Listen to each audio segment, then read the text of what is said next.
Assalamualaikum warahmatullahi wabarakatuh. Perkenalkan, nama saya Tuhan Rizky dengan NPM 21150610079 dari kelas TIB. Di sini saya akan mempresentasikan System Development Life Cycle atau SDLC. Apa itu SDLC? SDLC adalah suatu siklus atau tahapan yang digunakan dalam pembuatan atau pengembangan suatu sistem informasi agar pekerjaan sistem dilakukan secara terstruktur, efisien, dan konsisten dengan tujuan yang diinginkan. SDLC menjadi kerangka kerja yang berisi langkah-langkah yang harus diikuti untuk menangani pengembangan perangkat lunak. Sistem ini berisi rencana komprehensif untuk pengembangan, pemeliharaan, dan penggantian perangkat lunak tertentu. Adapun fungsi dari SDLC yaitu sebagai sarana komunikasi antar tim, pengembang, dan pemegang kepentingan. SDLC juga bekerja untuk membagi peran dan tanggung jawab dengan jelas di antara pengembang, perancang, analisis bisnis, dan manajer proyek. Fungsi lain dari SDLC adalah dapat memberikan gambaran yang jelas tentang input dan output dari setiap langkah. Adapun tahapan-tahapan dalam SDLC terbagi menjadi 6, yaitu tahapan pertama yaitu analisis sistem. Pada tahap ini, sistem akan dianalisis meliputi kelebihan dan kekurangan sistem, fungsi sistem, pembaruan yang mungkin diterapkan. Ini termasuk dalam bagian perencanaan. Bagian lain yang termasuk perencanaan adalah alokasi sumber daya, perencanaan kapasitas, perencanaan proyek, estimasi biaya, dan penugasan. Dengan demikian, keluaran dari tahap perencanaan adalah rencana proyek, jadwal, perkiraan biaya, dan kontingensi. Idealnya, manajer proyek dan pengembang dapat bekerja secara optimal pada tahap ini. Tahapan kedua yaitu perancangan sistem. Tahapan ini akan menghasilkan prototipe dan beberapa output lainnya, termasuk dokumen yang berisi desain, model, dan komponen yang diperlukan untuk menyelesaikan proyek. Setelah spesifikasi, desain sistem diambil sebagai langkah selanjutnya. Fase ini adalah di mana semua hasil analisis dan pembahasan spesifikasi sistem diterapkan pada suatu desain atau cetak biru sebuah sistem. Tahapan ini disebut sebagai cetak biru di mana sistem sudah siap untuk dikembangkan mulai dari implementasi, analisis sistem, hingga tenaga pendukung untuk sistem yang akan dikembangkan. Tahapan ketiga yaitu pembangunan sistem.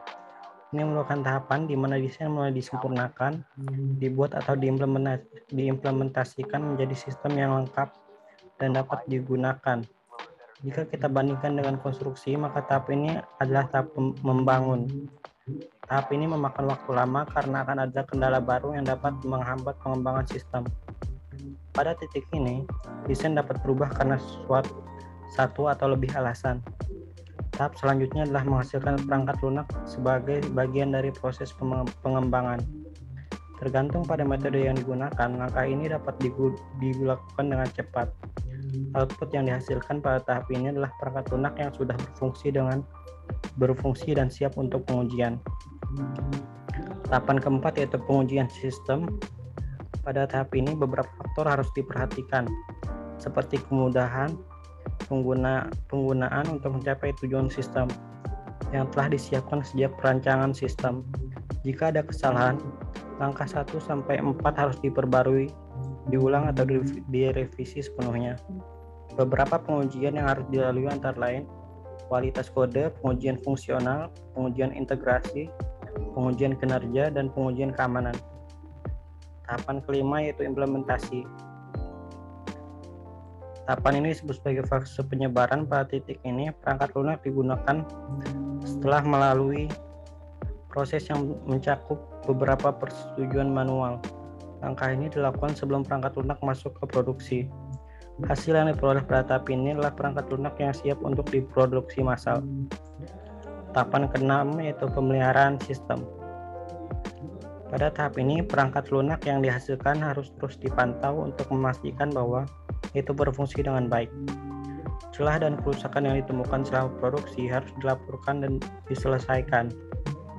Jika ditemukan sebelum masuk ke produksi massal, akan lebih baik untuk menyelesaikannya dengan memodifikasi semuanya dari awal hingga akhir.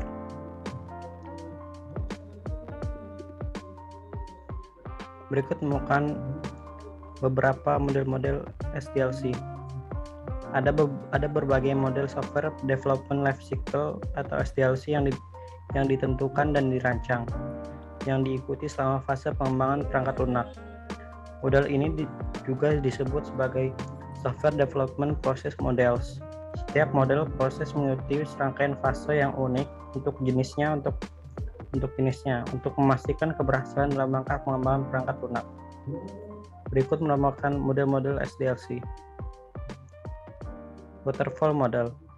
Waterfall merupakan metode pengembangan perangkat lunak tradisional yang sistematis. Winston Royce memperkenalkan model waterfall pada tahun 1970. Model ini memiliki 5 fase, yaitu analisis kebutuhan dan spesifikasi, desain, implementasi, dan pengujian unit, integrasi dan pengujian sistem, serta operasi dan pemeliharaan. Waterfall adalah model pengembangan perangkat lunak berkelanjutan di mana pengembangan mengalir ke bawah, seperti air terjun, melalui analisis kebutuhan, desain, implementasi, pengujian atau verifikasi, integrasi, dan langkah pemeliharaan. Waterfall model digunakan ketika persyaratan konstan dan tidak berubah secara teratur. 2. Sebuah proyek singkat. 3. Situasinya tenang. 4. Di mana alat dan teknologi yang digunakan konsisten dan tidak berubah.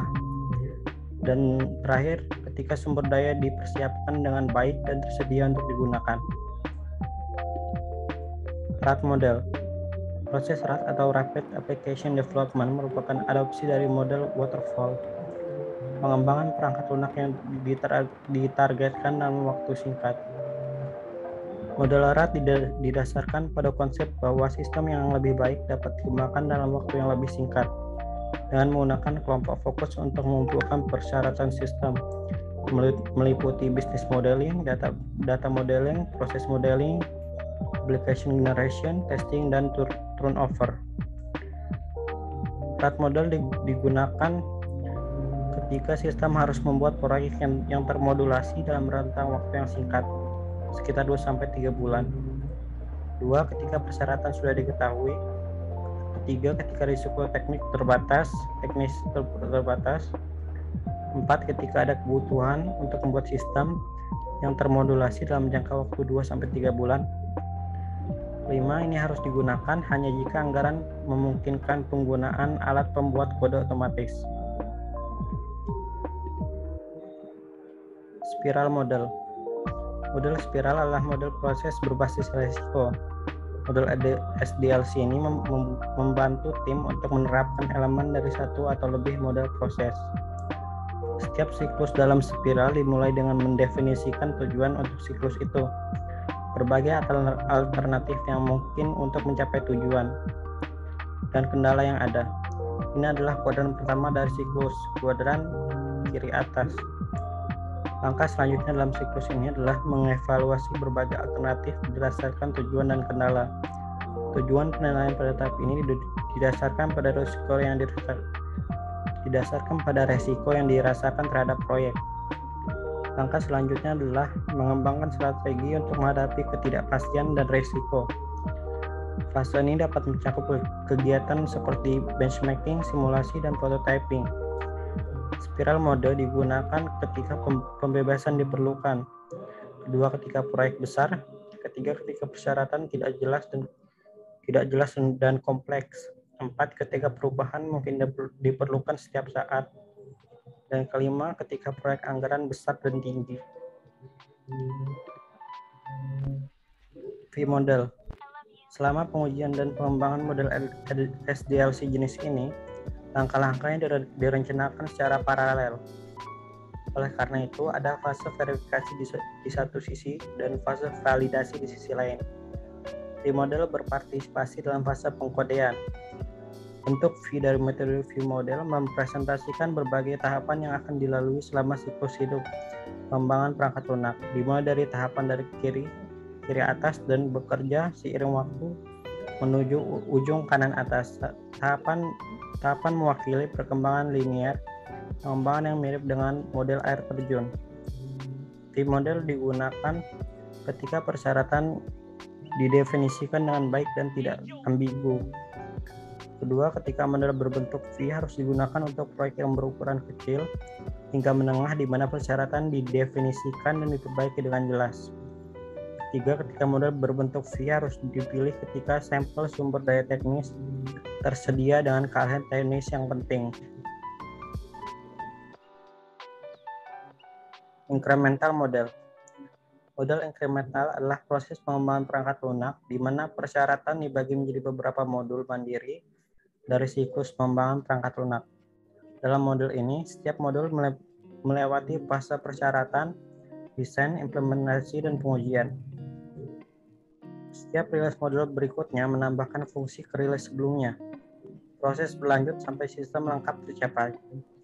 Dalam pendekatan ini, setiap siklus bertindak sebagai fase pemeliharaan untuk versi perangkat lunak sebelumnya. Perubahan model tambahan memungkinkan siklus pengembangan tumpang tindih.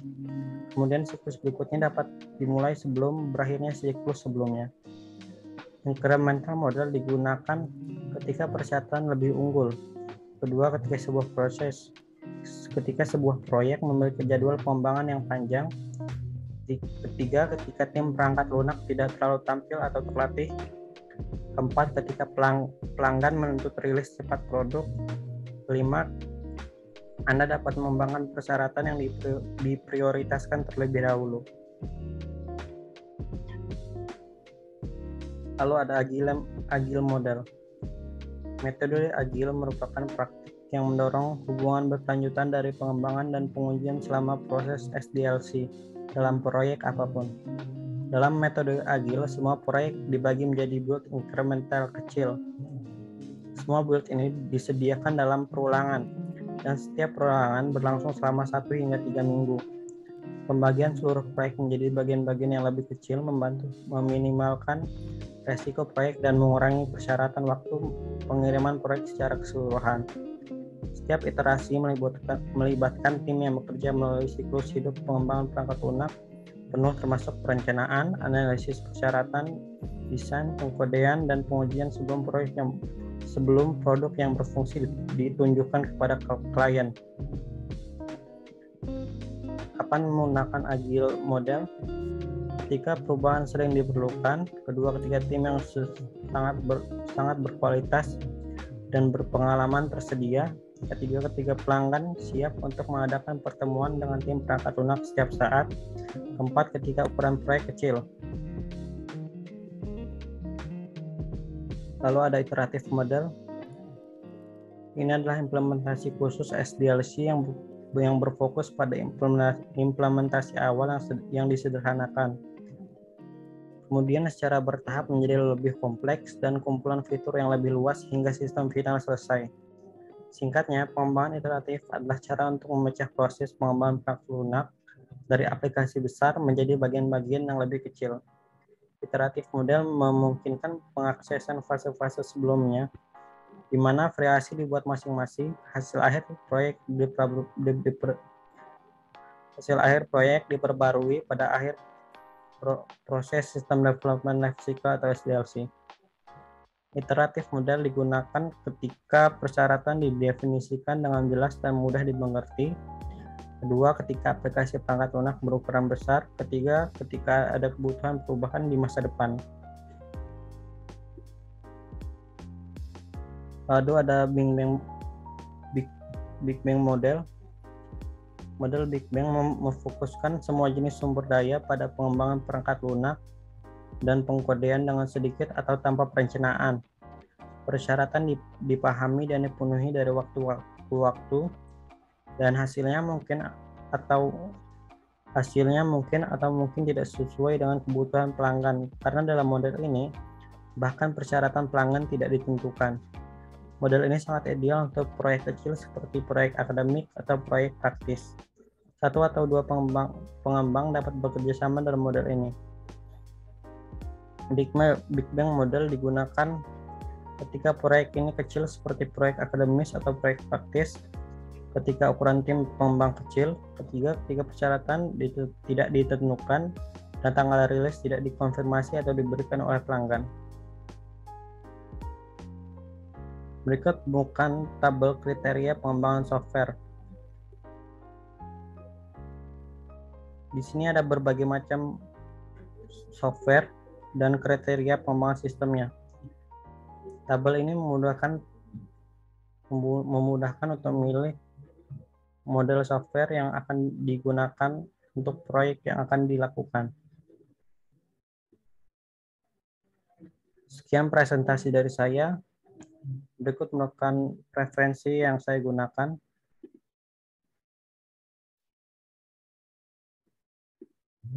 Sekian, wassalamualaikum warahmatullahi wabarakatuh.